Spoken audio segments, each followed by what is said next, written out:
see them on TV, I see them on social media, never had the chance to see them in person, and I get to do that today. Hello, good to see you. Hello, Joy. Yes, It's such a pleasure having you here. I have enjoyed every bit of the scenery, trust me. And I told them it's such a beautiful experience for me because I didn't grow up knowing Nkrumah. So I get to learn about him and I get to have at least the best first-hand interaction I can with who he was and what he stood for. But for you as his children, I can imagine what it feels like for you to be here today. Do you mind sharing with us? Oh, absolutely. And we've been here many times, but this is one of the first times, let's say for me it's the second, to be in this redeveloped and restructured Kwame Nkrumah Memorial Park and Mausoleum. And I'm encouraged. I'm happy with what I see because precisely what you said is the reason why we need a good place for the young generation to come and be reintroduced to Osagyefo Kwame Nkrumah, what he stood for, what he tried to do for Ghana and Africa and Africans all over the world. So this is a place of learning, and I think that's the whole purpose. And the reason why I am happy and encouraged, it's because I know that people who come here would be inspired. I am inspired. Of course, there's the personal side and the political, but I'm inspired just coming here, paying homage to not just to the man, but to what he stood for. Because he was a mortal man, obviously, but he also stood for a vision to redeem Africa and Africans. And I think that's something we need to keep on remembering. All right. What about you, Sekou? Well, I mean, going back to your introduction, I mean, you said you're too young to know Nkrumah. And when Nkrumah was overthrown, I was only 2 years old. I think Samuel was 5, Kaman was 6. So let me speak for myself. I didn't know anything about Nkrumah. So I got to know Nkrumah from reading books, not as a kid, but when I grew up a bit, especially when we returned to Ghana. So I was like 11, 12. So that's really was my getting to know Nkrumah, reading the books. But interesting for me, I started reading books that were critical of Nkrumah before I started reading books by Nkrumah and books that promoted Nkrumah. So I always think that I'm very objective in that. But I think what Samuel was saying earlier, it's important to have places like that that really not only promotes Nkrumah, but gives people the idea of where he's coming from, what his vision was. So the decolonization, the Pan-African Union, and of course the socialist path. It's something that I struggled with for a long time because in today's world, socialism is not so attractive. But look, we have to look at the totality of Nkrumah, and then we can decide what to do moving forward. So he said he was a Marxist intellectual. We can't ignore these things about Nkrumah. That's what he represented. But again, also, you know, the Mausoleum was built in 1992. Nkrumah was first buried, he was buried in Guinea, then buried in Nkrumah, his hometown during Achampon's time. And then during the Rawlings time, the PNDC, not NDC, right. So sometimes we also have to give credit to the PNDC then, even if you don't like Rawlings or whatever, but it was his time that he built this place. And then, of course, as I agree with Sammy, that if the present government, MPP, led by Nana Akufo-Addo, so if they've built on what someone else has done, I think it's a good thing. But for me personally, there was just one aspect that I kind of confused me a bit, and that was I wouldn't know the reason the MPP are thinking of or thought of building up, renovating this place and making it better than it was. Yeah. I hear it was a bit neglected, right? But the point here is that if you're talking about Nkrumah, you know, Professor Mills declared the 21st as the Founders Day, singular. Yes. So the idea was that, and that I think many people think, I thought I'm very objective, but in this one I think Nkrumah is the founder. He led Ghana to independence. He was Ghana's first president. So that again comes to the 1st July, removed as a public holiday. I mean, we had a Ghanaian as head of state, not the Queen. So you see, that is very significant. And then again, when you create 4th August as founders, then plural, then that also confuses people. Because, of course, Nkrumah is not the only one who contributed to independence. And in fact, people were there before him. In fact, they called him from the UK. But they identify with his capacity and his hard work. And in fact, he overtook them simply because of their hard work. But the point is that, so when you do these things, for me, it's like you're confusing because the history is one. So if I get you right, and I'm sure you're not the only one, because quite a lot of people were like, okay, because we thought that the agenda was not to focus so much on Nkrumah, make it more generalistic as this government will make us believe, and then all of a sudden all this beautiful edifice for Nkrumah, what exactly are you communicating? Is that what it is? Yes, I think it's more or less, yeah. But I think what I would like to see and what I'm happy about is that Ghanaians can reach consensus on what is good for us, because that's the way forward. We might have different political orientations, different ideologies. I'm sure you want to hear more on that and see more on that. We just had to bring back that conversation I had earlier with Samia and Sekou Nkrumah, where they disagree at some point on the legacy of their father. But you just heard Sekou talking about his confusion, especially when it comes to the decision by this government to refurbish the Kwame Nkrumah Memorial Park and taking Founders Day from today, which is Dr. Kwame Nkrumah's birthday, to the 4th of August. He thinks that the two don't work together, and so he's a bit confused about that. We'll be delving more into that. I've been joined by Nana Frimpoma. She's the chairperson of the Convention's People's Party. I'm sure you know by now that that's the party Dr. Kwame Nkrumah founded after leaving the UGCC. She will be telling us what the CPP has been doing to keep his legacy alive. But before that, I'm sure you're also aware that today there's a protest by the Democracy Hub. We understand that they carried out their plan, but the police has arrested some of the protesters.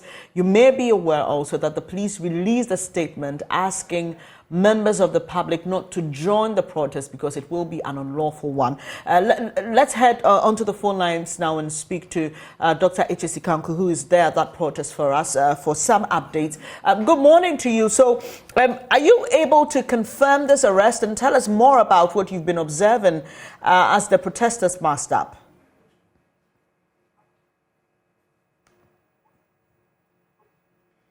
Hello?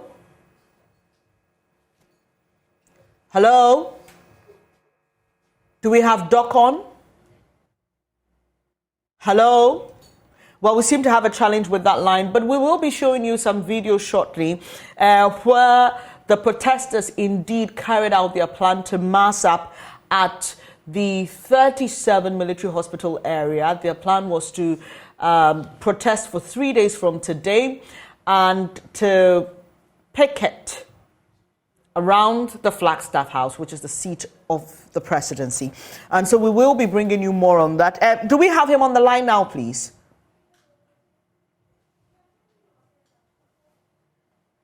Well, we seem to have a challenge with his line. We'll try and rectify that shortly and get back to you. But let me say a very good morning to you. It's a pleasure to have you here. It's been a while also. What have you been up to? Well, we're getting ready. Mm-hmm. And as you might be aware, CPP is getting ready to join the race. And some of us have our boots on. You have your boots on here. We'll get back to that. I'm told that we have H.C. Kanku on the line. Hello, good morning if you can hear me. We understand there has been an arrest. Can you confirm that and share with us what you've also been observing?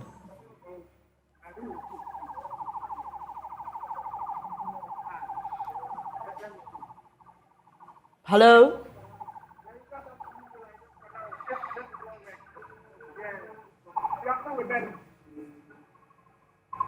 Well, hello? I can hear a lot of background noise. I can hear the sirens blaring, but I can't hear our man on the ground, Dr. H.C. Kanku.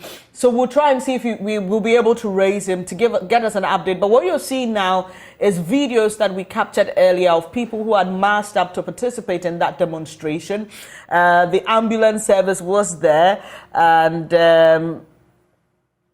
you can see the police also on the other side of that stretch around 37, is it? And we understand now that there has been some arrest. So we will be touching base with our man on the ground to get details of that.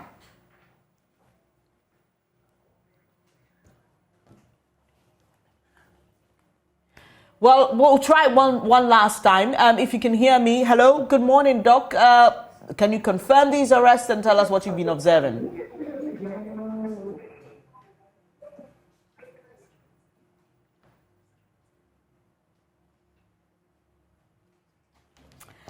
Well, unfortunately, technology is not helping us. I'll just leave it to the technical team to sort this out once it is done, and we are very sure of reaching Dr. H.C. Kanku. I will bring you the very latest on that. But let me come back into the studio and speak to the chairperson of the Convention's People's Party, who was just telling us how the party is gearing up, looking forward to 2024. Wonderful. But isn't it a bit too late in the day? We've seen the NDC put up their flag bearer. The MPP is on course to doing that. November is just around the corner, where they hope to settle on a final flag bearer. So what are the CPP's timelines? Our timelines were a little earlier. We were trying to do the flag first before the organization, because organizing political party at the base has become quite expensive.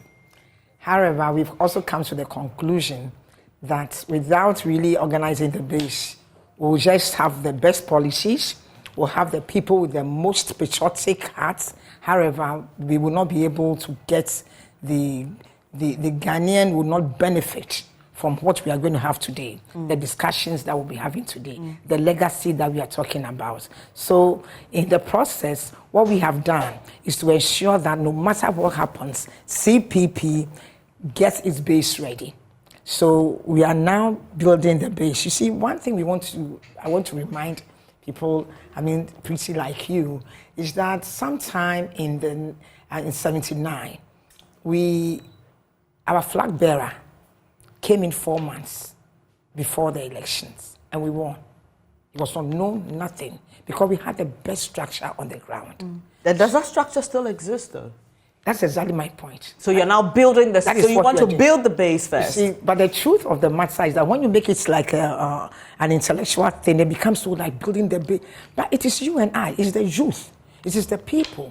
It is the very people that today we have as our frustrated youth that we are asking to take positions in the party. That is a huge difference. We are asking youth to take positions in the party because the youth of today are already frustrated. And that is why we believe that it is important to, you see, even what you just said, the MPP is over, and that gives us the advantage. You see all those young people registering. They are registering to vote for who? For the same situation that they find themselves in. But we are giving them now an opportunity to take the power into their own hands, exactly as they did in the early 60s, or I would say late 50s, for us to get the independence. That is exactly what the youth of this country did. So in as much as it looks like, it's been CPP, because the Fourth Republic has not witnessed anything CPP. The only time they witnessed us was under the name of I've forgotten the name that was in the US, but the Fourth Republic, our party, CPP, which was criminalized, which was banned, which was not allowed to take part under the name of CPP, joined NDC. So the history is clear. It joined NDC, and the NDC took our base. Because our father, who was then the flag bearer, became the running mate to our late father, Rawlings. So NDC's base, as you see today, most of it was CPP's base. Interesting. I just wait to see how the NDC reacts to that. Yes, but that trust me, is the truth. Yeah, but the issue about identifying with young people, how are you doing this? I'm asking because I sit here to do the news. I sit here to interact with young people all the time. And I haven't seen any clearest indication yet, at least on the fore, when it comes to how the CPP is identifying with young people. You just heard about Democracy Hub being on a protest. They actually called for political parties and other people who believe that the country must be reorganized, that we must make a statement to join them. It appears that the CPP is quite silent on issues that affect these very young people you're talking about. one of the very, you see, there's a huge, I believe in demonstration. I believe that people should be able to voice whatever they feel. I believe that the police should also make sure that there's peace and sanity. However, I'm one of those people that believe that we must do things that make the most impact.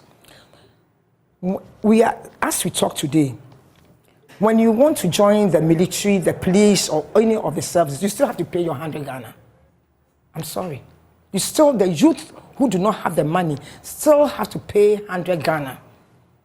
And they end up pay this for forms? Yes, forms. They end up paying 500. So today, they still have to pay so much money and still not get admitted into these institutions. You understand? And nobody is doing anything. But we spoke when it was necessary. As we see today, the fingerprints that were taken, what are the points? So I have come to the conclusion that in as much as demonstrations are important, what is very important is to be able to get the power. And we can't get this power if we are just going around addressing these issues, because we don't have the base. So we have put all our energy in trying to get the base. If we have executives in our polling stations, if you have executives in our electoral areas, they will be able to carry our policies out there. When we speak about important issues in Ghana, they don't get anywhere because, as you all know, everything in Ghana has been monetized. You understand? So before you can do anything, you need to even bring people on the streets. You have to organize people, organize water, organize food, organize transportation. So we CPP, just as Osajifo did, have come to the conclusion that we need to work with the youth of the country in organization, because it's organization that decides everything. And it was the organization that made NDC win power because they joined with CPP. So for me, we have tried. We have the Samias that have tried. We have the Abu Sakaras that have tried. We have the Indums, everybody. But we have come to the conclusion that we need to organize. That is why we can confidently say that coming 2024, based on what we have put together using technology and using innovation and using the very base and getting to the 40,000 polling stations and the almost 7,000 electoral area with our 17 people each at that polling station, and expecting 800,000 executives, which is what we intend to do. We believe that with 800,000 executives out there, every good statement that will come from us will then be able to resonate and echo to the very people. Because truly speaking, CPP, you remember what Siku just said? That before he even read about his father, he had read so many books, negative books that have spoken. He said critical of his father. I mean, and most of them are negative. I'm sorry. Today, you and I are talking about a legacy of a man of the millennium. Why is there? You see the joke there. This very same person that we vilified today is the man of the millennium. So what it simply means of Africa, and who did that? Is it not the same invaders, our colonial invaders, who actually used, who with Africa was able to make him the man of the millennium within 1,000 years? Right. So when you say critical of what? Today, as I sit here, you can only, when you talk about Nkrumah, you can only talk about legacy. You can only speak about legacy. When you talk about legacy, you're talking about something that has impacted society. You're talking about something that you expect young people to follow the footsteps of. You understand? We'll be delving more into that and delving into how the CPP is helping in keeping that legacy. But you just spoke about demonstrations, but it's interesting that Nkrumah was one that many will consider a deviant, right? He was even arrested. And positive action. Yeah, so I mean, there's a part where demonstrations play in the story, and whether it was a form of a one-man protest or he carrying the entire nation on his shoulders and getting the support of the people, there was something about he not conforming to the times, if I may say. But there's something happening today as well, and I have to go back to Dr. H.S. Kanku, who is there monitoring that protest for us. Democracy Hub planned a protest, a 3-day. One end was hoping to start today. The police sent a notice to say, do not go ahead as planned. This is unlawful. And he joins us with more. We understand that some arrests have been made and the police is making more arrests. Are you able to confirm that and also give us a quick update on what's happening? Yeah, hello. Yes. Yeah, I'm sorry, I didn't get that. What was the question again? I was asking you to confirm the arrest by the police and to tell us what you've been observing so far. Yes, we have been here this morning, and at the time that we got here, it was just the police who were present, but over time, some of the protesters that started coming. Of course, eventually the convener, Baker Vomor, was here with some of his other members of the crew. They have indeed been arrested. Immediately, they got here, just took a few more minutes, and then the police zoomed into action. And when we spoke to them, their reason was that, well, they are not supposed to be here in the first place because the protest is illegal, so they're not even going to allow them to do anything at all. And so on that ground, they will be arrested. So that is what happened. Each of them, some of them tried to resist, but the police overpowered them, and eventually, every single person who is here, once they realize you're a protester, you would be arrested and then put into the police van and eventually whisked away. Even as we are talking, there's some level of police presence still here, but a majority of the people have been taken away. All right. When you say the police overpowered them, just paint a mental picture for us. How did this happen? Was it physical? Did they have to resort to the use of any weapons or anything of the kind? Yeah, sorry, there's a bit of noise here, so you might have to say that again. I was asking, you said that some of the protesters resisted arrest and the police had to overpower them. And I'm just asking you to paint a mental picture of what you mean by that. Where did the police use physical force or did the police resort to the use of weapons? No, if I got that right, no weapons were used by the police. They just, if you try not to get arrested, they just push you into the bus or into the vehicle. So, it wasn't, I don't think anybody got hurt or any weapons were used on anybody. They were just insisting that they needed to do the protest. And then on the other hand, the security were saying that, no, you cannot do this. So that is what, ensued. But, eventually, they were taken in. Before Oliver Baker Vomor was arrested, though, I spoke to him. And I tried to find out why they were going ahead despite those statements that were filed yesterday. And he said, as far as he's concerned, that prevents them from doing the protest. And so he's going to go ahead and do it because he feels it's important to demonstrate that the citizens have the constitutional right to do a demonstration. They do not need the permission of the police to do this. So he was very, very, very clear-minded about it. And he said that was why he had come to continue with the protest. And finally, do we know where they are being taken to, these people who've been arrested? I'm sorry, say that again? Do we know where they are being taken to?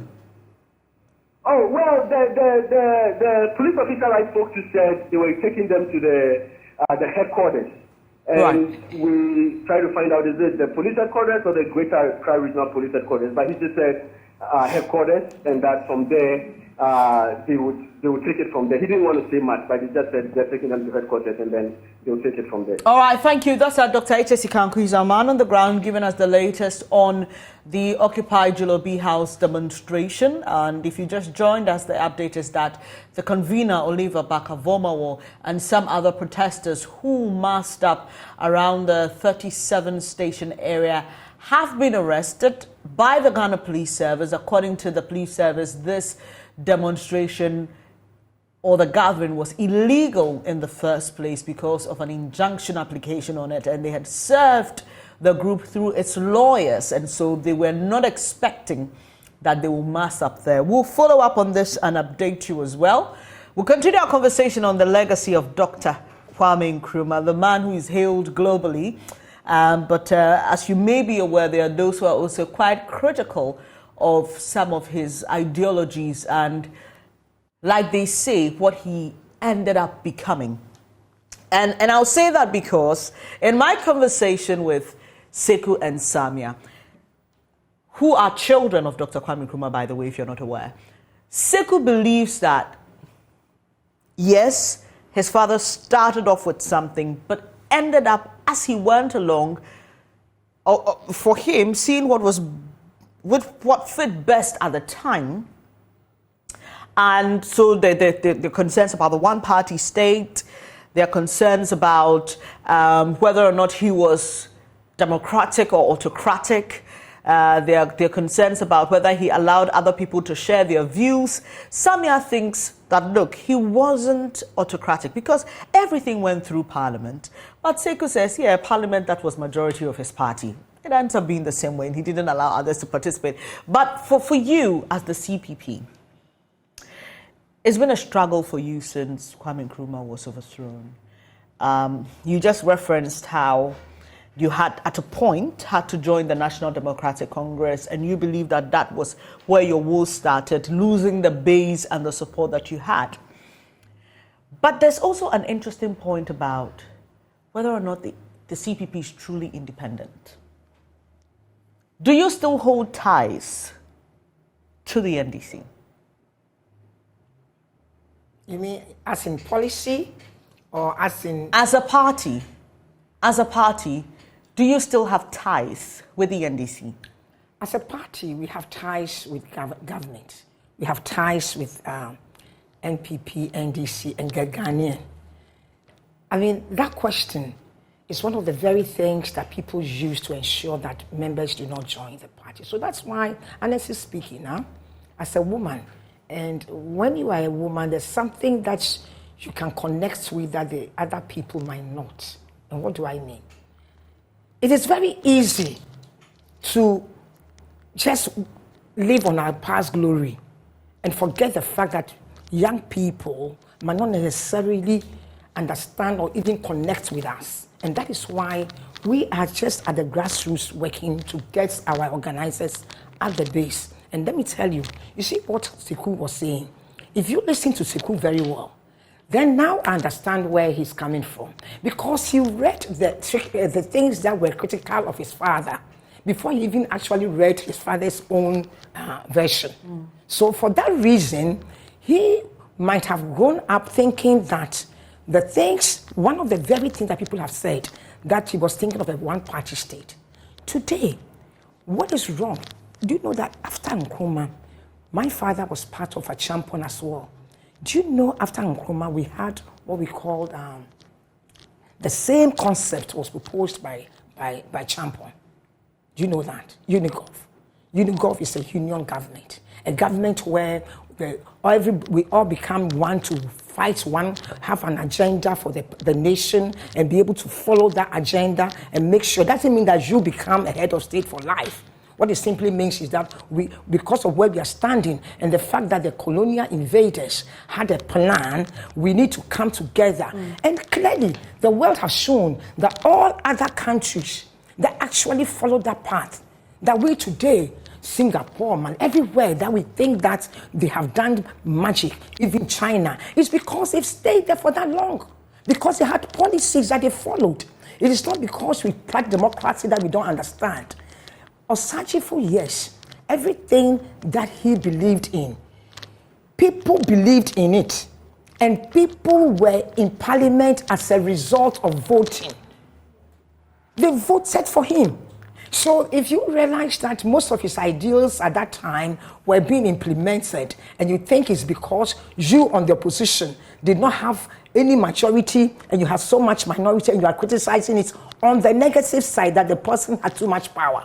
Where is power? It's the same thing that we CPP feel. We think that today should have been the day for the Founders' Day. But look at what we are experiencing today. Today, which is the day that there is no doubt that Osajifo is the founder of Ghana. There is no doubt that the party that led Osajifo for you and I to have his legacy discussed is CPP.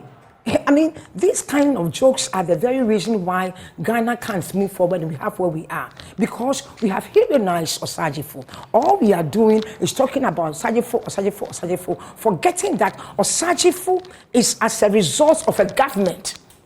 Osajifo is as a result of a people that did what was right with his vision.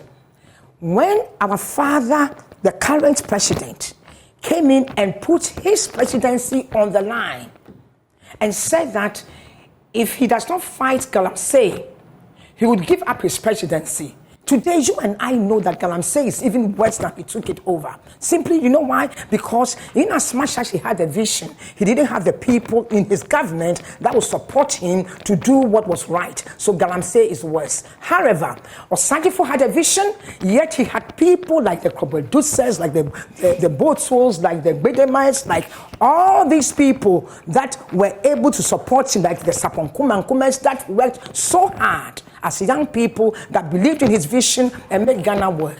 And when the colonial invaders realized where Ghana was going, that we were able to have over all these factories that we did, they realized that in that path, the reason for which the colonial master came to Ghana, invaders came to this country, must be clearly understood.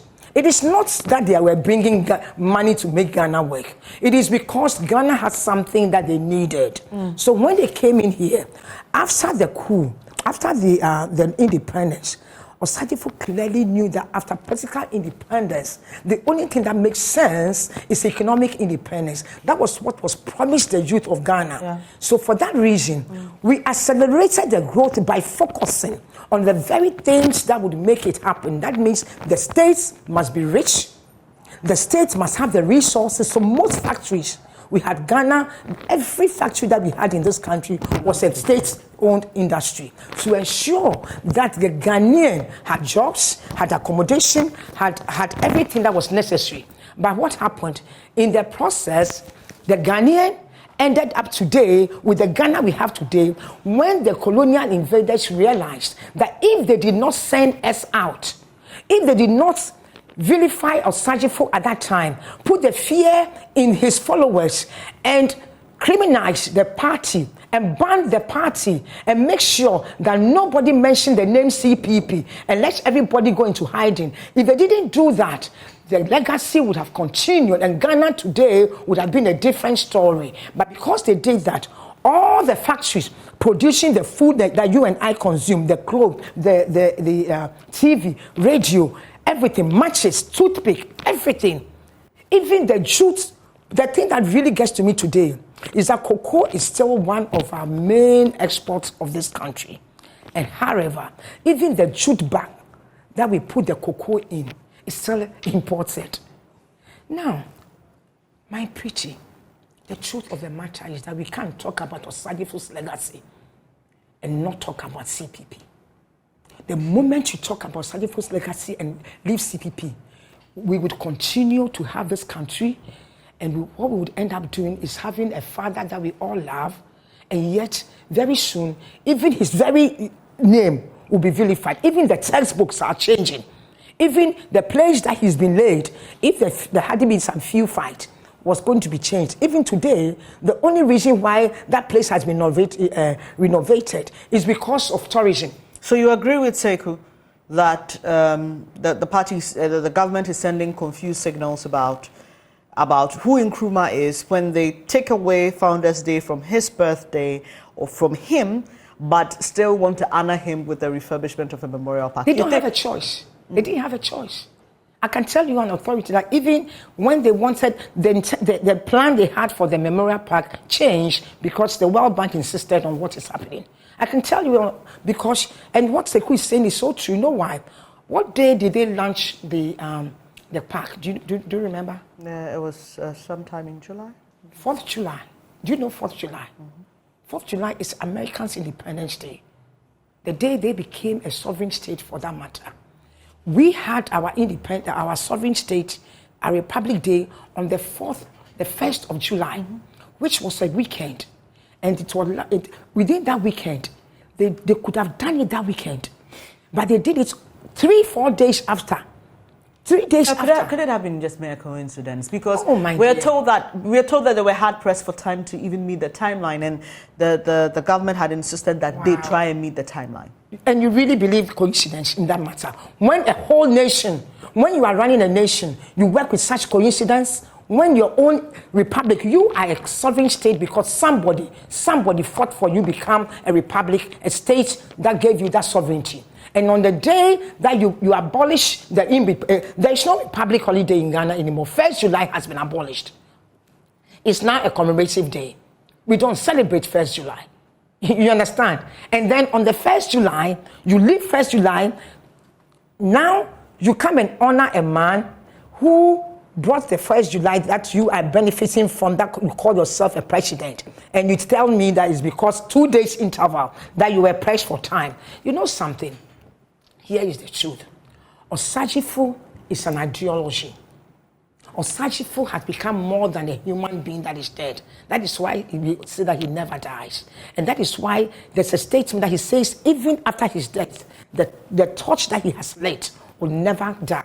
And that he's asking us, all of us to continue. Today, you and I are discussing him because when you talk about the African personality, what he embodies, he brought us to remind us of our capabilities, of who we are as human beings, that you and I as a Ghanaian have been brought into this world endowed with a certain attribute that makes us capable of governing ourselves. You were given birth by your mother. I have given birth to my children here in Ghana, and we are supposed to give them the best thing. It means access to education, quality education, access to food, and access to accommodation, and access to quality life, and access to be able to live freely in this country, move to US, move anywhere, and come back with confidence as you an African personality. And that is what is embodied in Osagyefo Dr. Kwame Nkrumah. Is the CPP waiting for that person who would probably do the magic for you, bring back the...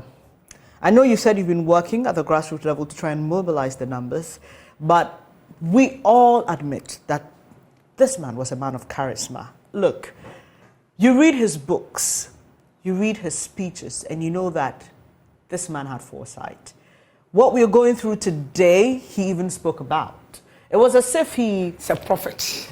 I mean, I didn't want to sound religious this morning, but it was as if he had a sense of what was going to happen.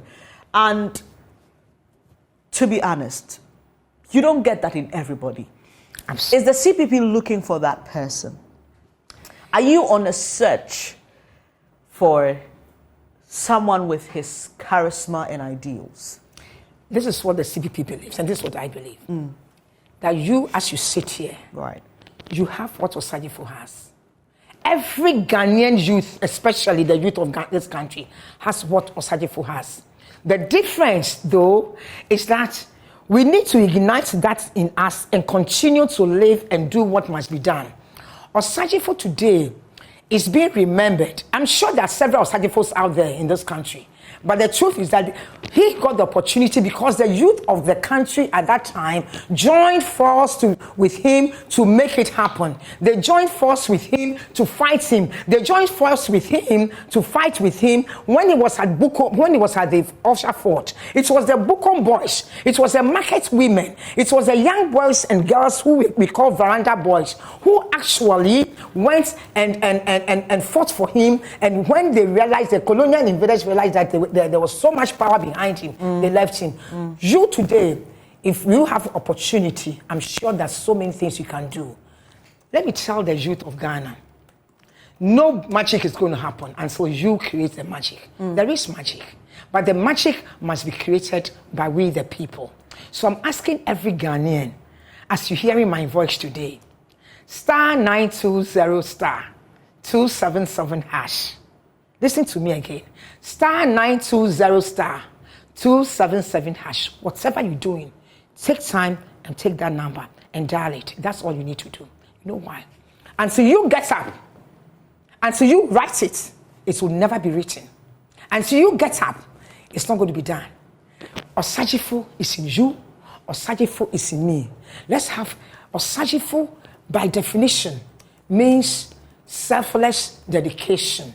Ɔsaifo by definition means putting the welfare of people at the center of every policy you make, so that Segleme will not be sitting there, so that when you think of affordable housing, you will think of the squatters and the majority of the young people who have to pay almost all their salary, a year's salary or 2 years' salary, before they can get 1 year accommodation.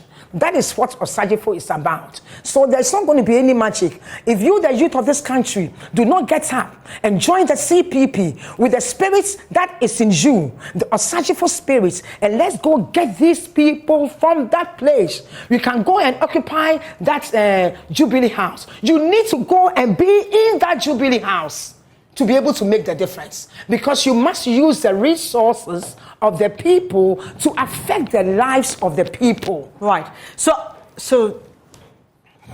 interesting. So there are a few points to address here. When we talk about Dr. Kwame Nkrumah, and you talk about all the people who have tried, yourself, the party, Samia herself, she was representing you in Parliament, she lost her seat. I found out from her if she was hoping to go back to Parliament. She said yes. I asked her the ticket of the CPP. Now here's the answer she gave me. I know. What's the answer? I know. I wouldn't want to repeat. She believes that your party is not independent. She believes that, in fact, that whole concept of smaller parties aligning to either the NPP or NDC is actually not a lie. She is Samia. This is Samia. Okay? She belongs to your party. And she won with our party. She won on the ticket of your party. And she's the last person you would expect to leave the party her father started. But she doesn't believe it's still what it is. Is Alan Trematin joining your party for election 2024? Before I answer that, let me say something. You are here in Ghana. I've been in the US and back. If you ask me, United States of America, UK, every place is much better looking than Ghana. So maybe we should close down Ghana. Maybe we should. Or we should have individuals who can also determine that God did not create me and make a mistake. And for that reason, I am going to come back to my country and contribute and do something and make sure that my children and my grandchildren have a better chance. That is a decision you make. CPP, yes, over the years, and I gave you a reason. I told you that before Samia came, CPP in the Fourth Republic joined NDC, and NDC took our steps. Samia had a choice. He had just come to the country. She has a good heart, like the father, but she did not understand the dynamics of the politics that we are seeing. I understand the dynamics of the politics. That is why I'm not saying everything. I'm telling you that we are going to the grassroots to make sure we have the legs, because we have the best stretch table, but there's nobody out there. The human beings there, the moment you do anything, they come out and the whole thing crumples. So unless you get the seats, the legs, nothing is going to happen. Samia won on our ticket. And Samia was one of the best people in Parliament within the area. But did she reign again? No. Do you know why? Because when she stood, NDC people did everything against her and made sure that they brought people in and voted against Samia. You know, is Alan Trematin joining CPP? I have no clue. However, if you ask me, Alan Trematin is a very fine gentleman. CPP is organizing. CPP, by December, I would want you to call me here in December after we have finished with our base organization. And at that point, the story might be a little different. Does Alan Trematin have plans of joining the CPP? Are you aware of that? None whatsoever. Has he spoken to you? Absolutely not. Are you aware if he's been speaking to Ivor Greenstreet?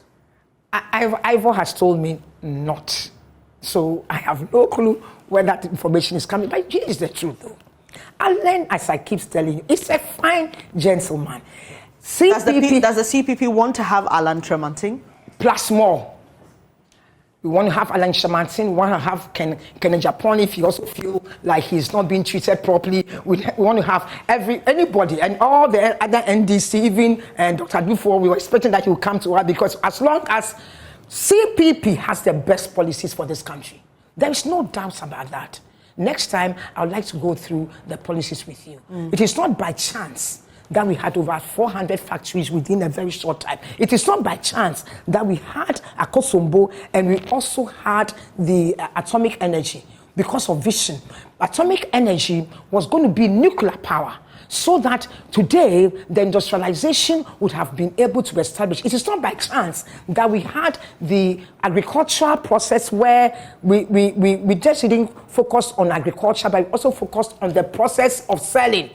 You know that currently, when the minister wanted to make sure that to establish the fact that food was in abundance, he brought food to the ministry to sell at the Ministry of Agriculture. I don't want to mention his name because I don't know, is he still in the race or he's not? He's still in the race. Yes, so let me leave it like that because I don't want to be biased. But remember that that's what happened. We already have a food distribution system in this country. There was already a food and processing distribution system. We had all the gig-hog factories that were processing food. NPP has the policy called, what do you call it? Free trade, no, not just a free trade, private sector being the engine of growth. It sounds brilliant on paper, okay? Because when you work everywhere, everybody's in some kind of trading. But private sector, if you need to do something, your parents are poor and they can't help you, and they are living on borrowed money, would you be able to get the money to even go to the university? Would you be able to set up the business you want to set up? So the country itself must have some wealth like China and other places that we see so that our private sector can work. So when they did the 1D, 1F, I'm telling them today why it seemed to have failed and owned by the Chinese and other companies is because Ghana itself is on borrowed money. Ghana does not have money to give its own citizens to be able to support them to own the factories. So if you open your doors to free trade, liberal trading, and you think you are being liberal and you are asking everybody to come in because you are a neoliberal policy, we believe that the state itself must have some role. That means that our gold, our oil must be properly negotiated so that we have a higher percentage of it. We must own at least 60% more of our own gold. We must own 60% more of our oil. Otherwise, we leave it there. We must leave it there to rot because it only gets better anyway. So what we have today, my dear, is a country that has no direction. It's a country with visionless leadership. Finally, we've got just about a minute to go, but finally, what is the CPP doing to preserve the legacy of Dr. Kwame Nkrumah? And I'm saying this because you say you're reaching to the grassroots, the young people, the youth, but how practically are you keeping his legacies? We've just spoken about his ideas which transcend his generation. How are you hoping to keep that alive? We are hoping two things. We are hoping, first of all, to keep it alive by taking over power. Okay. And that is why, for me, because there's nothing else. We are not a fraternity just to have Osagyefo celebrated every year. Osagyefo will not be happy in his grave until the day Ghana becomes the vision. The Ghana of today is the Ghana of the colonial invaders' vision, where we focus and deal and buy everything foreign and do not produce anything local. We cannot make it. Our dollar will not work. We'll be going to IMF. It's a simple thing. Today, as I'm talking to you, we are going to Nkrumah. When we get in Nkrumah, we are hoping that at least 1 million people would be going to Nkrumah every year for pilgrimage. That is the legacy, the things that CPP is looking at. So that if we are not celebrating him as a founder, we will see the effects of his legacy by going to Nkrumah. Nkrumah's hotel should be full. Every hotel around that vicinity should always be full. You and your children should desire that one place that you must go before you become an adult is that you must go and see where Osagyefo was born and where Osagyefo died. He's the only person who was born and died, buried in the same place that he was born, the same place that he was given birth to. That's the same place that he was buried. Until he was brought back to Accra. I mean, yes, but that's where I'm sure. I don't know whether they brought the fish and left the body. They don't even know what was brought here. But at least that's where it is today. Yeah. So the truth here is this: the legacy of Osagyefo is for Ghana to work. It's for you to believe in yourself. It's for you to be able to have that African personality. It's for you to be a capable person. And when you talk about capability, it means affordable housing, not segleme, not the confusion. It means that being able to have quality education. It means that, oh my God, it means that not our young people running down a street in the scorching sun, having to walk to Libya, now they can't go there, going to capsizing boats and dying. That is not the vision of Osagyefo. And that was so not the for vision you, of... the CPP gaining power is how to continue his legacy. There is nothing else for CPP today but for us to gain power. I appreciate your time. And I'll touch base with you again in December when you're ready to share with us how you've been able to mobilize. You will see it. All right. Thank you. That's Nana Frimpong. She's chairperson of the Convention's People's Party, the Osagyefo Dr. Kwame Nkrumah's party. And if you know the history of Ghana very well, you know much about that party and how it was formed and all the things they had to suffer after Osagyefo was overthrown. It's our way of, having a conversation about who the man was and how his legacy can be kept alive as we commemorate his birthday today. You're watching the AM show. Coming up shortly is an exclusive interview with Professor Johnson Nyako Bwampong. Do stay.